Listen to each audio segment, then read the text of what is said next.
Morning students, आज BA part third में statistics के लिए इस वीडियो में इंडेक्स नंबर पर आपको जानकारी दी जाएगी और स्पेशली फिशर का आदर्श सूचकांक, फिशर्स आइडियल इंडेक्स नंबर।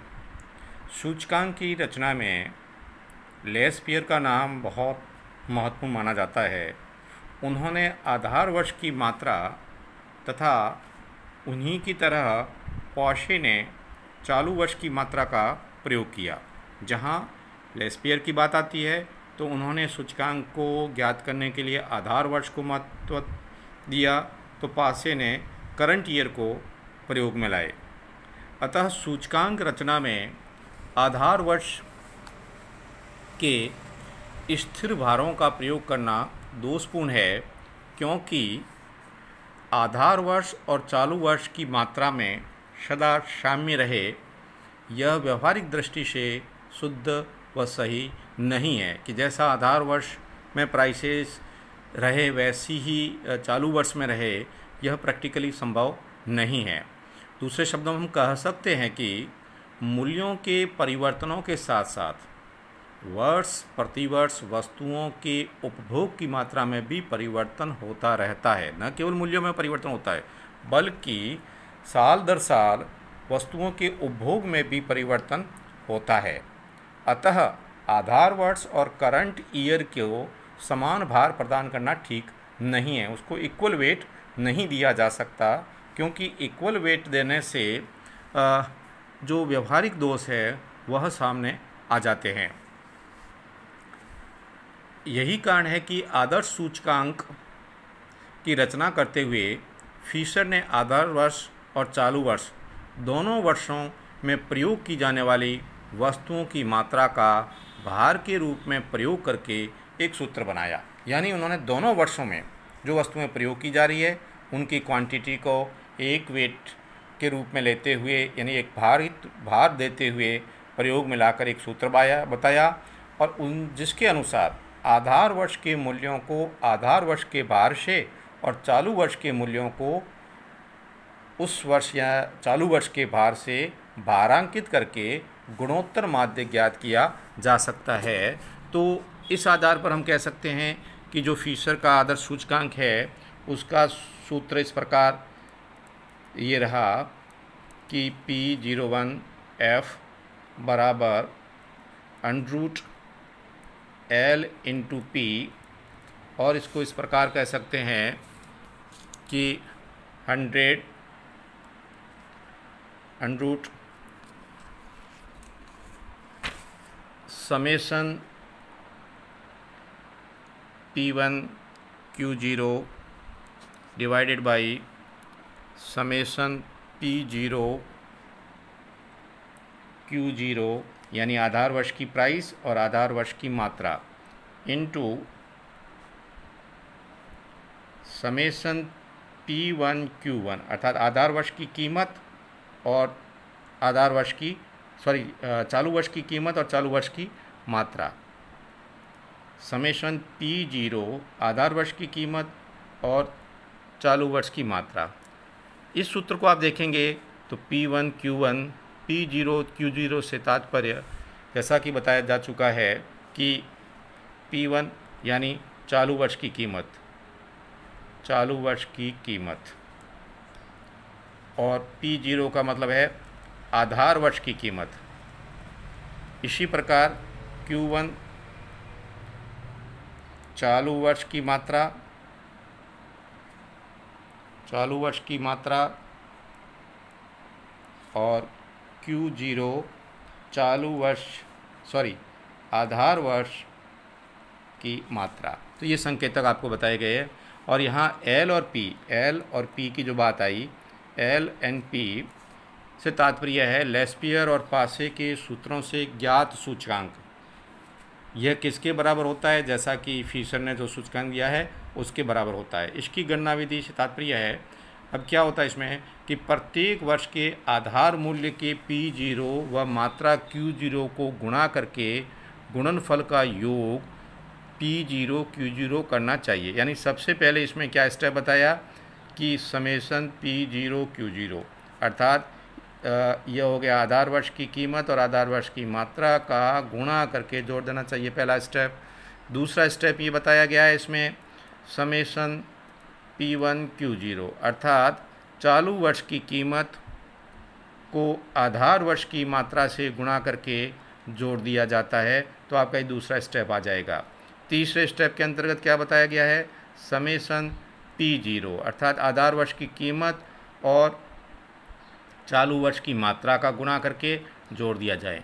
चौथे स्टेप में बताया गया है समेसन P1Q1 अर्थात चालू वर्ष की कीमत और चालू वर्ष की मात्रा। इस प्रकार से इन संकेतों के आधार पर इनको रख करके या इनका आकलन करके फिर इसका अंडरवुड लिया जाए और 100 से मल्टीप्लाई किया जाए या इनका जो गुणोत्तर माध्य लें, तो इस प्रकार से हम आदर्श सूचकांक जो है वह फीसर का ज्ञात किया जा सकता है।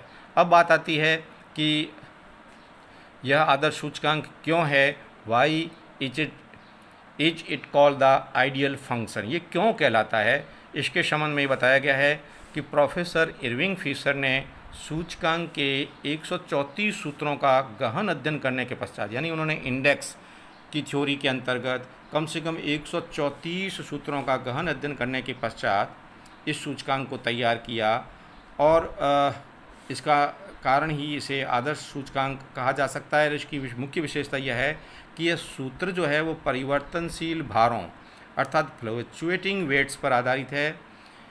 मतलब इसमें आधार वर्ष और चालू वर्ष दोनों की ही मात्राओं को भारांकित किया गया है। या इसको आदर्श कहने के पीछे मतलब क्या है कि चालू वर्ष और आधार वर्ष दोनों की मात्रा, आधार वर्ष इन दोनों की मात्रा को भारांकित किया है, वेटेज किया है, भारांकित किया है। और इसके अलावा भारांकित करने के पश्चात गुणोत्तर माध्य का प्रयोग किया, यानी भारांकित किया, भारांकित करने के बाद इसके लिए गुणोत्तर माध्य का प्रयोग किया, ज्योमेट्रिक मीन का प्रयोग किया। फिर है इस सूत्र में सूचकांक की उत्क्रमणिता और समय उत्क्रमणिता और तत्व उत्क्रमणिता, यानी सूचकांक की उत्क्रमणिता जो है वह समय उत्क्रमणिता और तत्व उत्क्रमणिता के आधार पर परखी, जो पूर्णतः सत्य साबित हुई, यानी ये सफलता पर खरा उतरा।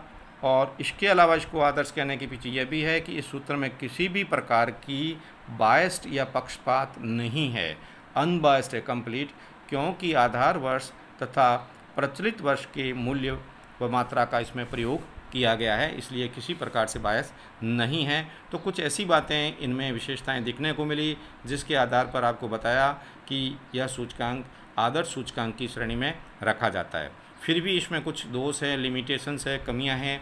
वह यह है कि इस सूत्र में सूचकांक की रचना करने के लिए प्रचलित वर्ष में वस्तु की मात्रा के समंक प्राप्त करने पड़ते हैं, अतः उनके उपलब्ध न होने पर सूचकांक की रचना नहीं की जा सकती।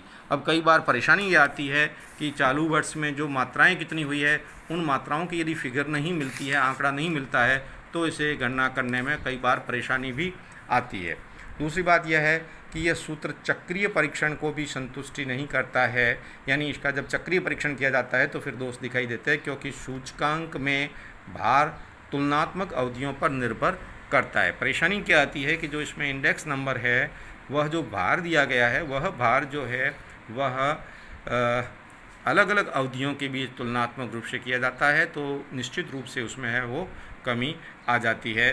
अब हम इसके अंतर्गत ये देख सकते हैं कि किस प्रकार इसको आदर्श सूचकांक कहा जाता है। और एक क्वेश्चन मैं आपको देता हूँ, उस क्वेश्चन को सॉल्व करने का प्रयास करें। इस प्रकार है एग्जाम्पल के तौर पर कि वस्तु जिसमें 2001 के लिए है और दूसरा है 2002, इसमें आपका प्राइस, यानी इसे हम आधार वर्ष मानेंगे तो ये आपका P0 हो जाएगा, और क्वांटिटी जो है वह Q0 हो जाएगी, टन में है। तो अब यदि कमोडिटी A और B दो की बात करें तो इसमें 10 और 3 और Q0 है 3 टन, यानी ये टन में है। और इस प्रकार यदि आप इसका कैलकुलेशन करेंगे तो आपको ये पता लगेगा कि किस प्रकार इसमें जो है वह इस 10 रुपये की पर 3 टन और 3 रुपये पर 4 टन, फिर बात आती है 2002 की, जिसे हम P1 और Q1 कह सकते हैं।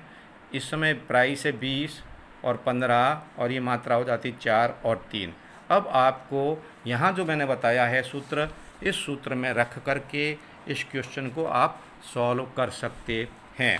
अर्थात आपको ये मैं थोड़ा हिंट के रूप में बता दूं कि इस सूत्र में जो वैल्यू होगी वह इस प्रकार होगी, जैसे 100 फिर summation P1 Q0 divided by summation P0 Q0 into summation P1 Q1 divided by summation P0 Q1। और इसको आप सॉल्व करेंगे तो 100 फिर अंडर रूट में आपके आ जाएगा 120 बटा 42 इंटू, आप उस करके देख लें, मैं लास्ट की फिगर लिख कर बता रहा हूँ आपको। जो इस प्रकार आप जब सॉल्व करेंगे तो ये जो आपका होगा उसको 2.7 एंड देन फाइनल आंसर आपका 270 आएगा। और बाकी आपको सूत्र के अंतर्गत बता दिया गया है, इनको मल्टीप्लाई करके आप ज्ञात कर सकते हैं। इस प्रकार ये फिशर के आदर्श सूचकांक को आपको इस वीडियो में समझाया गया है। इससे संबंधित कोई भी समस्या हो तो फ़ोन करके आप पूछ सकते हैं। आगे की वीडियो में हम आपको सांख्यिकी के संबंधी और जानकारी देते रहेंगे। धन्यवाद।